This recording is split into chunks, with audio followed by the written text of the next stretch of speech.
Hello, everyone.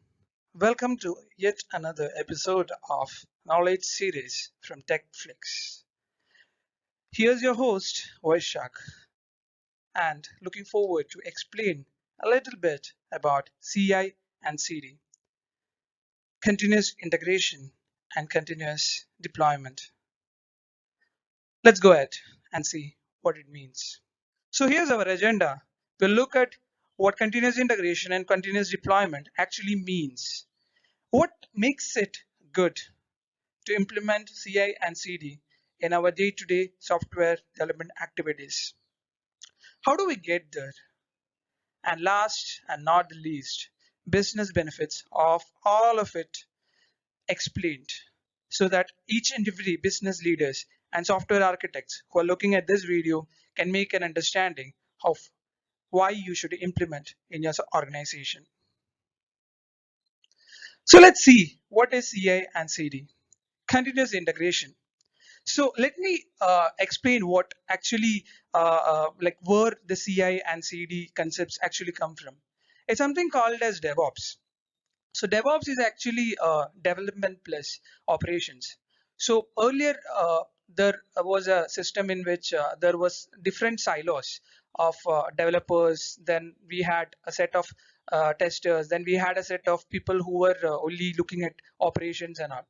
So in that kind of issue, in that kind of ideologies or in that kind of setup, what used to happen is that developers used to create a set of code, and then finally they pass it to the testers for writing the test code and probably do some test Selenium based testing or whatever kind of testing using the so-called frameworks. And finally, it is passed to the operations people who take it up and then do the acceptance testing or probably some other activities involved in operations. So, but in these kind of systems, the problem is that once they hand over these things and once things fail in the next cycles, because obviously each and every software that you make is bound to fail, at least in the initial stages of development or post stages of development. So that's how it actually goes, and it has been since the inception of software. So that is where something called as a DevOps a paradigm actually came into place, in which there is a combination or a collaboration between each and every people, and then they collaborate to make the software much better by doing this activities like CI, CD, then version control, all those better software practices to make it reliable, effective, robust in nature. So let's see what is CI and CD in this slide. So what is continuous integration? An approach to be continually validating the state of code base through automated testing. So you might have heard of Jenkins, probably from the Java's point of view. Jenkins is a software is a web hosted platform used for automating things. So it allows you to pick up the once you do a code push or something like that. Once the developers push their code into the version control system, specifically Git or maybe other kind of platforms available, then the Jenkins or different kind of similar platforms will pick it up automatically and start a set of testing automatically in that. So this test scripts will have to be obviously written by the developers before. So it could be various kind of tests that will be happening. It could be unit testing, it could be integration testing for post that, and it could also include security based lint based technique based testing and all in that. And it will do a series of these kind of testing, and then finally create a build of the latest tag, and then finally it can be pushed or given to the customers, so that it at least uh, gives an idea of that, or gives an assurance that the software is bound uh, to be working for most of the ideal test cases. So that is really good, and it can be best achieved through integration with a version control. So in the earlier periods and all, we used to have something called as CVS kind of version control systems that were really old and using very older practices of version control and all. So later we had Git implemented, which was really open source and very had attractive features and all. In our in the future test or in our future series of explained videos. We will be looking at each and every technologies. We can even do a session on Git and probably other test servers also. Uh, Coming to continuous delivery or continuous deployment. So in traditional or in enterprise applications, finally once the artifacts or the artifacts are actually tested after this continuous integration, and once it passes all these unit test cases and all the integration test cases, it has to be finally delivered to a server from which the other clients will be able to access it. So in the traditional software implementation or the traditional practices, what the developers are they have to uh, get in touch with the operations team to finally deploy it into the final application servers. So it was a very time consuming activity, and then it used to take at least half a day to 1 day or maybe a couple of days if there were some issues, and it brought down the entire server and increased the downtime. So it was not really efficient, and it was not really a good practice of doing that, because in today's world losing a minute itself means losing millions. So in this scenario we'll have to look at it in a much better way.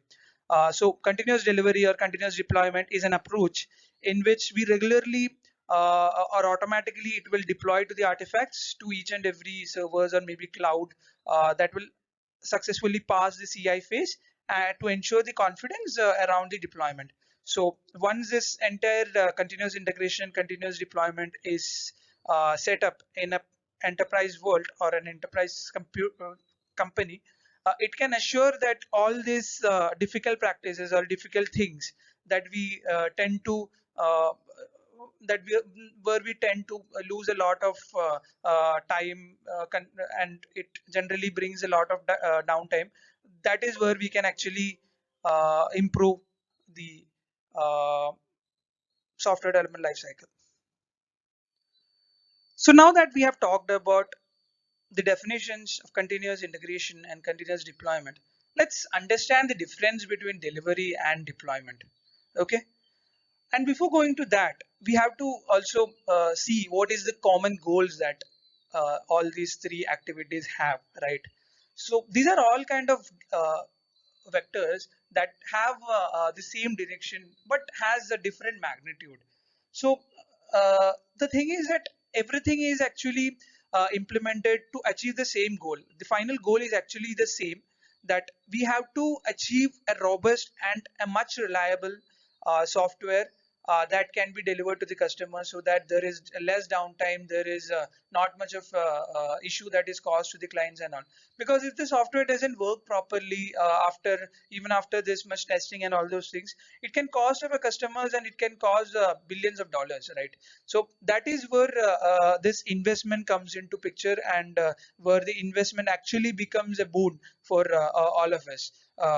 Okay, so the key difference between all these three is in the scope of the automation applied in these things. So the continuous integration is all about picking up the latest changes whenever code is pushed to the version control system. Finally, it runs all these test cases and all those integration test cases and all those things. Finally, the continuous deployment activity kicks up, and then finally it will do another sort of automations, that probably it will start a container maybe in terms of Docker or something, or maybe in terms of Ruby or something. There could be something called as a chef. That's another tool used for developing or creating containers. So using all these things, it can finally create the OS based images and finally push the code to that particular image and finally create a container out of it, and then probably deploy it into various servers. The servers could be present in like a private cloud, or maybe it could be public cloud like AWS, or maybe other kind of services that are available in the market. So it could also be a hybrid cloud also, wherein it could be a combination of public cloud plus maybe private cloud. So all these things are to achieve the same final goal, to make it reliable and more robust and give the client a best software developed. Okay, let's move to the. So let's see what delivery and deployment is in a much more detail, right?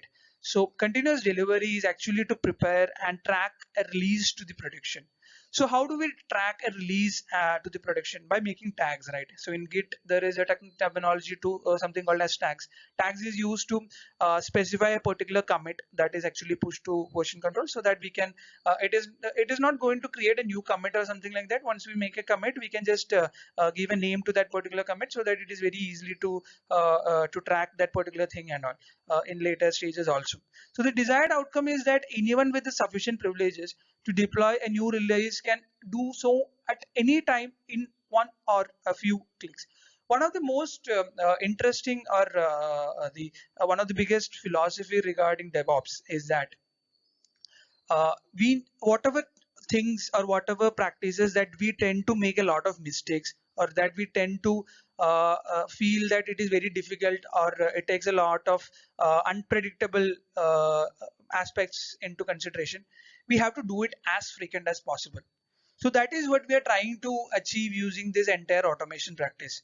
We are trying to make it so reliable that and so frequent that it becomes much more easy, and nearly all the manual tasks and the developers becomes more and more productive. Now let's talk about what is continuous deployment. Every change in the source code is deployed to the production automatically without this explicit approval from a developer. We can make it manual also, but however, we tend to, whenever a stable release is automatically made, it will be automatically be pushed to production after going through the development, then the pre-production, and finally it will go to the production stage. There are various tools available to do this particular thing, and then there are various deployment strategies also available. A couple of things are like green blue deployment strategy, and then there is another way also, canaries based deployment. So that is also something that we can definitely look into much detail in our future technical series. Okay.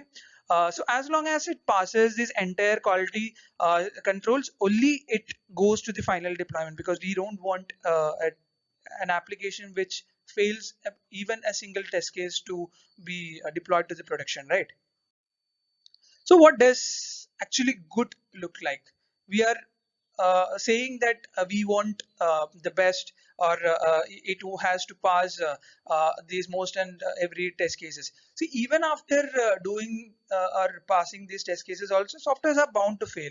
Like, you can take the example of Google, or probably the latest failures that are happening in even the biggest of the biggest enterprise solutions that are given by the likes of Amazon, Google, YouTube, all these giant companies, right? So there are various outages that are happening. In spite of having the best infrastructure, best CI/CD pipelines, they're bounding to fail. So we have to term what is actually good. So we have to make the testing so robust and so better that it actually evolves over a period of time, right? So what makes for a good CI? What makes for a good continuous integration? So decoupling the stages, right? In each and every step in continuous integration should be focusing on a single focused task. As I explained before, continuous integration is all about running the test cases and ensuring that the build is passing all the test cases. So that is the main funda, or the main fundamental of this continuous integration.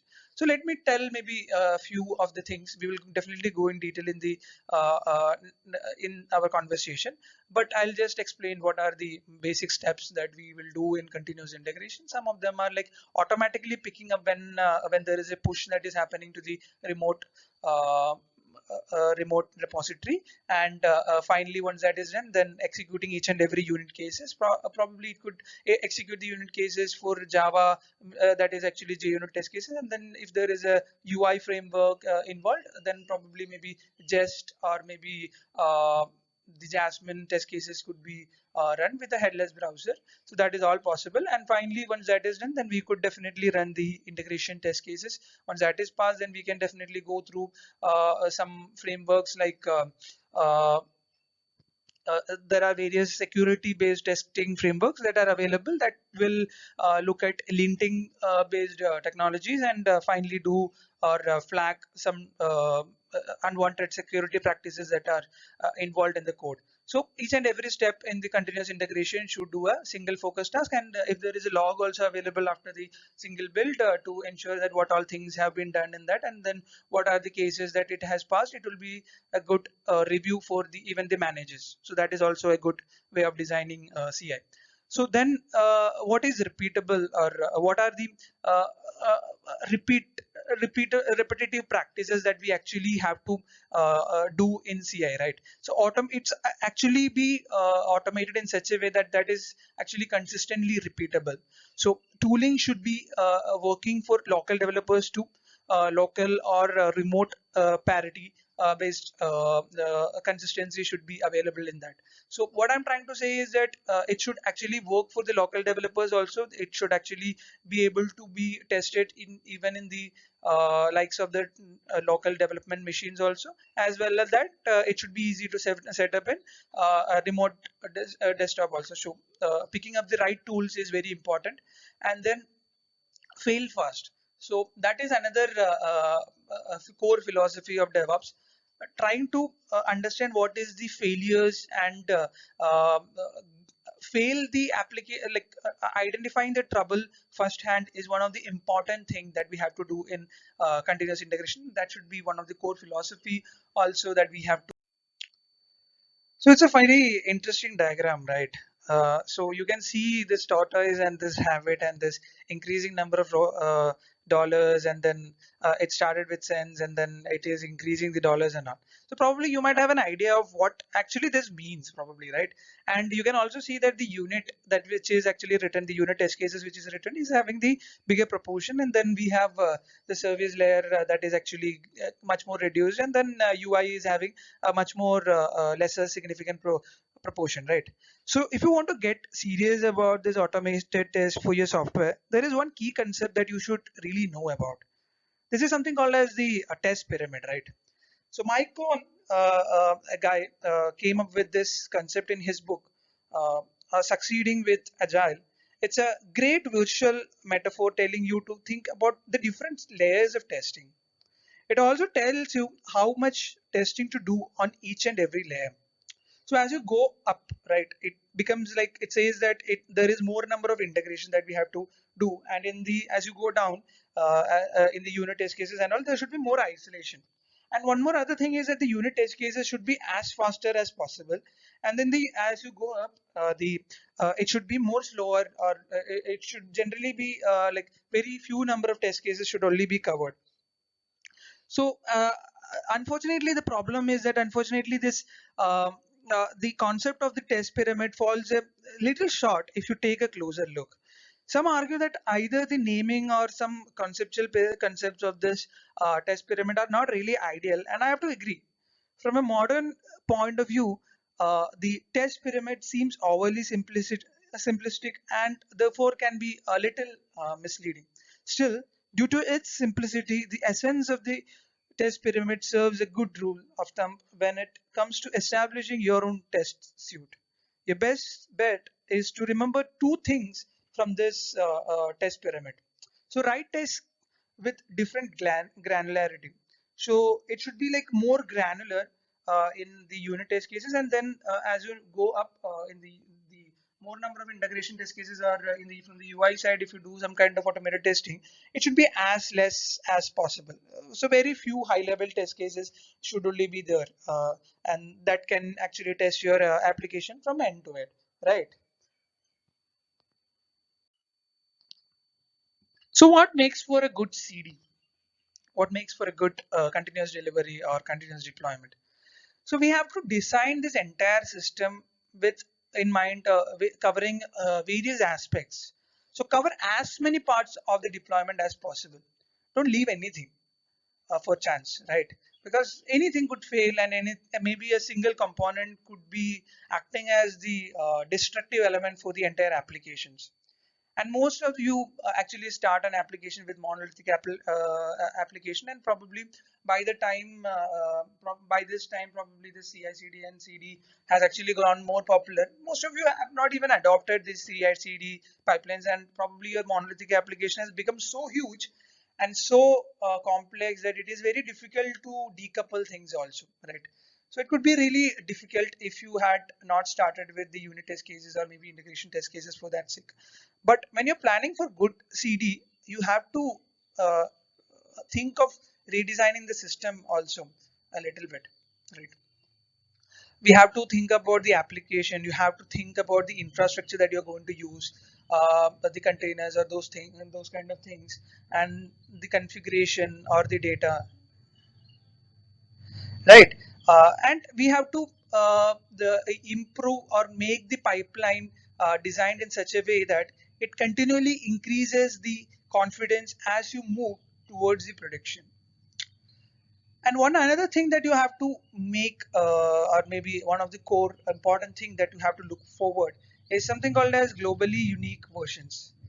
Know the state of the system at any time. Be able to demonstrate difference between the current and the future state. So you should be versioning, you should be following a particular or a very good versioning strategy so that you can actually distinguish what is actually the difference between this and the other version that has been developed, right? I think this diagram simplifies or makes it more understandable, right, for your purposes. So this actually signifies that there are three different most contributing factors for setting up continuous deployment pipeline. So one is the application artifact, obviously, and then we have the configurations that will be used for setting up the infrastructure or the external configurations mostly. And then we have the infrastructure itself, where this application is going to run. What are the applications or what are the dependencies that it has? What are the databases that it is going to use? So all those things are very important, and that is what the infrastructure actually means.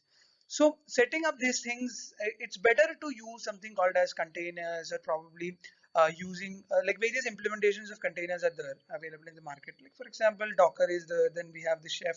So all those things are available.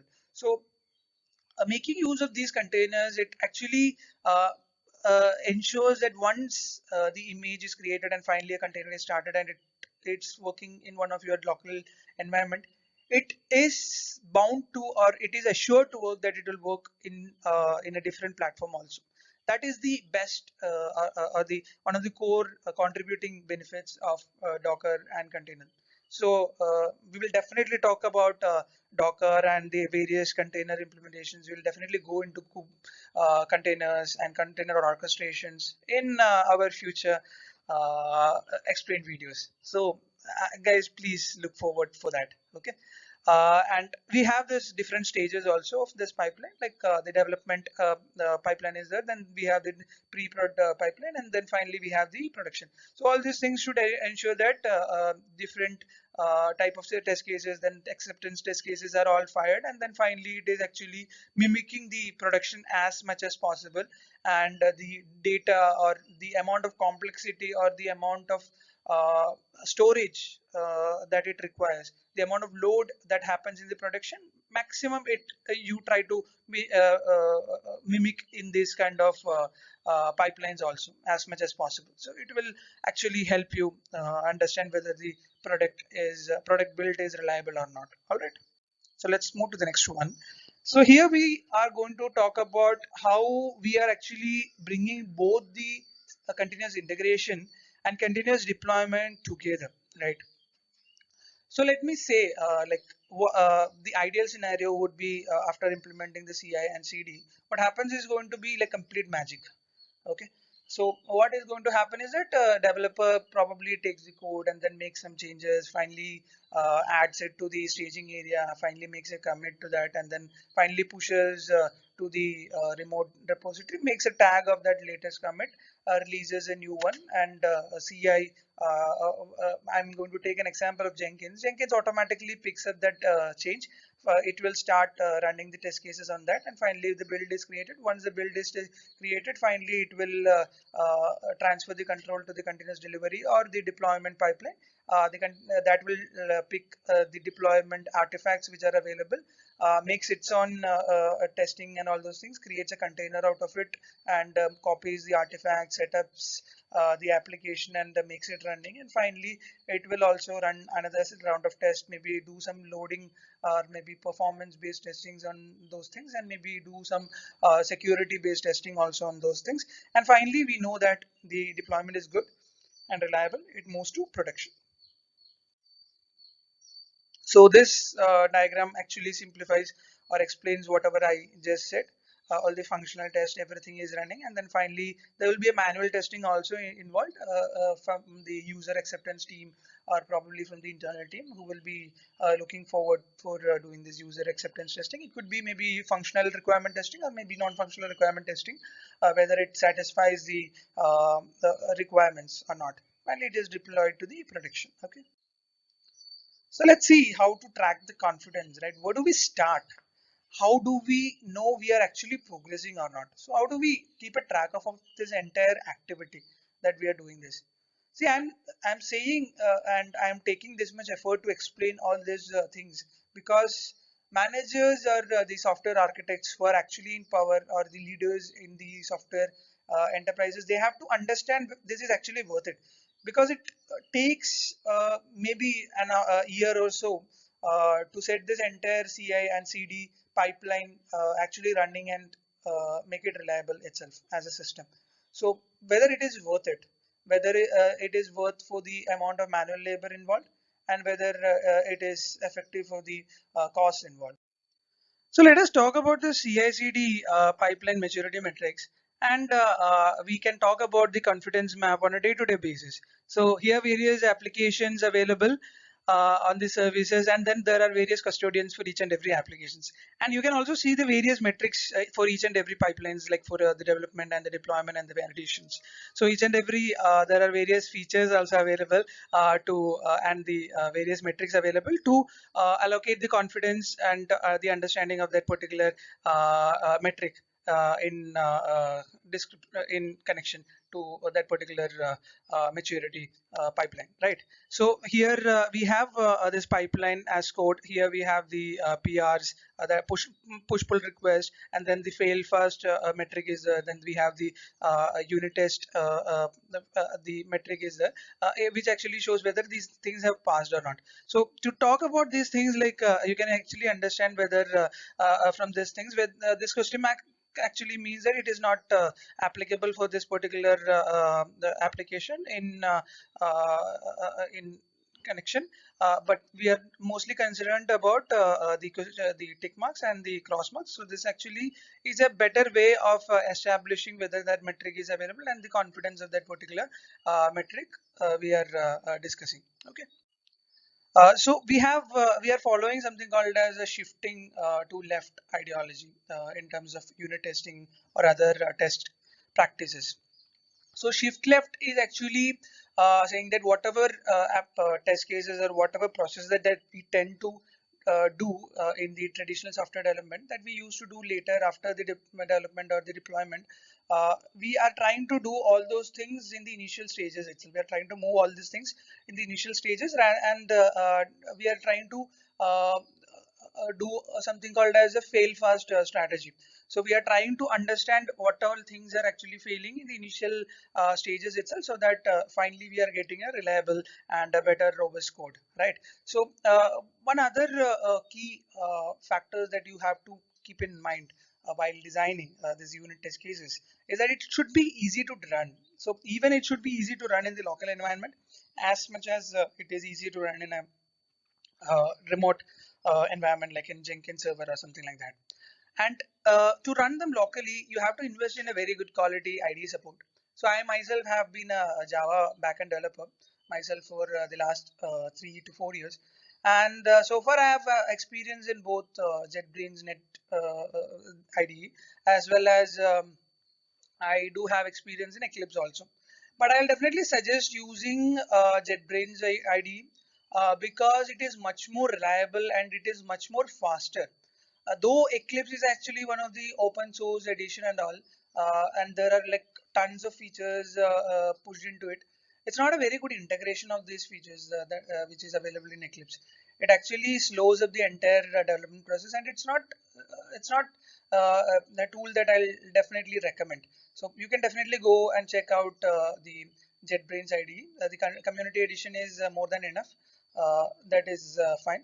And then the other thing is like the consistent entry point. So how do we actually run this test? So you can actually go and use this pom.xml like in the Java terms. We have this Maven or Gradle that can be used to run the test or maybe do a fresh build or something like that. You just have to pass on the commands like clean, install, deploy. There is the test. There are various runtime arguments that you can provide with this Maven to do the desired job.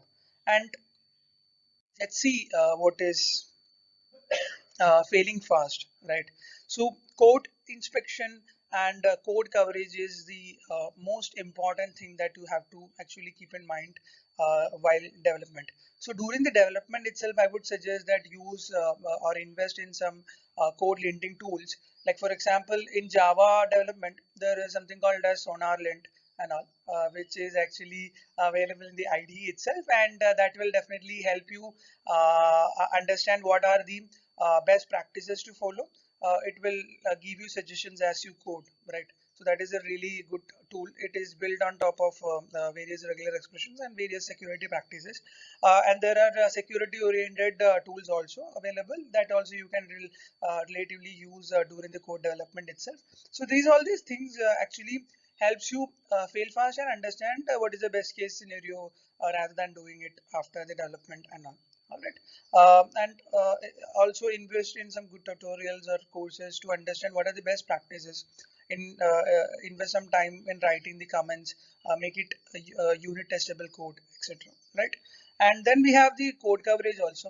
You have to I have been a software developer like for the past 3.5 years. So one of the key things that we do is to ensure more than 85% coverage in the Java unit test cases, and we also invest in creating the integration test cases for the REST APIs. And for the UI side, we generally try to accomplish more than 98% as much as possible. There are, however, certain cases that is actually a bit difficult to cover in the UI. So make sure to do that also, and ensure that the entire code coverage for the entire application in development is at least more than 80%, right? And track these coverage changes also. And talking about the centralized artifacts. So as I told, like invest in a very good source code control version control application. There are various implementations available like GitLab and all. There are those are some of the things which have really good integrations with Jira and all those tools. Like these are some of the DevOps tools available. So this has very tight integration, and this there is something called as a Gerrit. It's actually a code review system. So all these things actually helps you create and define a strict and a disciplined DevOps process that will help you streamline the entire development activity. So only the strong survive, right? It actually means that you have to only the code or the artifacts that passes all these test cases only should be allowed to create a build and finally pass on to the development stages and all. And it should all be stored in a central common location. Invest in some good servers to keep up track of all these things. As your integration is really good one, or maybe you can always invest in AWS servers also to have good storage service and all, because that will help manage the redundancy, all those things and all, right? And you need to understand what invest in a good practice of like have a good versioning strategy also. Like we have in a typical version in a typical enterprise application, we have this major version, minor version, reverse, this revision version, and then the patch versions, that kind of strategy. So and then we have the tag based versioning also. So invest in and make a good versioning strategy that is good for your enterprise systems, right? And also you have to make sure that a single tag is only built once. Repeated build is not really good. If it passes all the test cases, there is no use in like building it again and again. So it actually is a lot of amount and time. And then make it timeless and externalize all the configurations, because we don't want tight configurations embedded within the system itself. because if there is some things like maybe if you want to make certain things optional or something, you will have to probably it's better to keep this configuration outside and then make the application change its state based on these external configurations available. All right. So let's talk about the business benefits of CI/CD. Now that we have described what is actually CI, what is CD, and all. So I think this is going to help the core managers, the software architects, the industrial leaders in understanding why this is actually important, why to make a tight integration of CI and CD into their enterprise application development cycle. So why do this? Why do you do this? So the best thing is that reduction of the delivery risk is there. So there is always a problem. Let me just tell a few metrics. There is something called as lead time, right? Lead time is basically defining the amount of time that it takes to from the inception of like the development and then finally to production. So that is actually something called a lead time, and it actually takes a lot of time if you see in the traditional development and all. Once it reaches the production, also it could be a very buggy code and all. So it cannot be as said as production. It could be said as a pre-production. Only once it is becoming really stable, only it can be said as a production ready code. Uh, so no longer do we need to rely on these humans with specific knowledge as the gatekeepers of quality and all, because we are tightly integrating everything in the code itself, code level itself, in the unit test cases or the test case level itself, in the while we are designing the CI continuous integration, so that we are ensuring a delivery risk-free production-ready code. Okay. Uh, and there is reduced chance of humans also not following the process. There is a very high chance that the problem is that establishing guidelines and making the people follow a tight code review process and all is very difficult, and very difficult to implement in a enterprise solution also. Like new joinees happen and it takes a long time to train them and make them understand. So setting up these entire delivery pipelines, it actually reduces the risk, reduces the manual errors involved. And then there is a reduced chance of miscommunication on executing the changes also. Okay. So to encode the process, we need to know the process, and we have to strictly define the process involved, and then make each and every stakeholders understand the process and then finalize this entire process. Okay, so we have to know what are the test cases that is going to get passed, so that it can be moved to the next stage. We have to finalize this entire thing. We also need to know what are the steps involved in deployment beforehand itself, before defining that entire stage. We also need to know what is actually going to stop us from releasing. So all these strict parameters are going to ensure whether we can move this entire thing to production. All right. So better visibility of change. As our systems and tools are actually version controlled, we also know the current state of production and what is going to be the future state. We also know what are the running branches right now and what are the branches which are not merged. So all these things are better visible, and even the managers can also look what are the how things are getting reviewed in the Gerrit, those kind of tools and all. So there is a better visibility from the management point also, and very good logs will be available to keep track of whatever pipelines are getting succeeded and whatever are getting failed. We can also set email-based notifications for each and every bills also. We can also understand the difference between the system states with confidence by using the Git diff, and there are various better code tools also for understanding what is the state difference between one version to another.